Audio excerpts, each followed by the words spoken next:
sur le fond. Et il date de la fin du 19e siècle. Bon. Alors on dira, oui, mais le sionisme est le fruit de l'antisémitisme. Ça, on l'entend partout. Comme on entend partout, d'ailleurs, que l'État d'Israël est né de la Shoah. Double erreur. Double erreur. L'État d'Israël n'est pas né de la Shoah. Je le dis d'un mot, ce n'est pas le sujet de ce soir, mais il faut quand même le dire.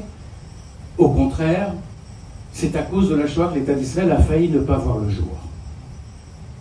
Et Ben Gurion, par exemple, à la tête de l'exécutif sioniste, en était parfaitement conscient, il le dit dès 1943, il le dira encore toute sa vie d'ailleurs, l'État que nous avons construit n'a pas rencontré la nation pour laquelle il a été construit sur le fond.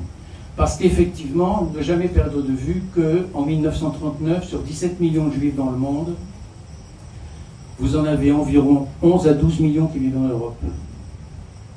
Et le judaïsme arabo-musulman, qu'on appelle séfarade, mizrahi ou peu importe, ne représente que 1 million d'individus sur les 17 millions. 1 million, c'est très peu, c'est très faible.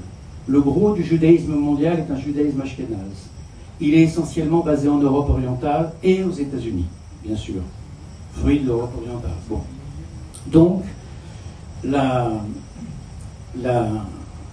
destruction du judaïsme européen a détruit une grande partie du vivier de ce qui aurait dû constituer normalement les forces vives du sionisme. C'est ce qui explique d'ailleurs que Abba Eban, qui a été longtemps ministre des Affaires étrangères, disait des frontières du 4 juin 67 sur les frontières d'Auschwitz. Vous connaissez cette formule? C'est ça qu'il voulait dire. Ce sont les frontières qu'Auschwitz nous a imposées. Nous n'avions pas la force pour aller plus loin. Bon. C'est plus compliqué que ça en réalité. Même s'ils avaient eu la force d'aller plus loin, ils n'auraient pas pu, pour des raisons liées à la politique britannique. Mais c'est un autre sujet.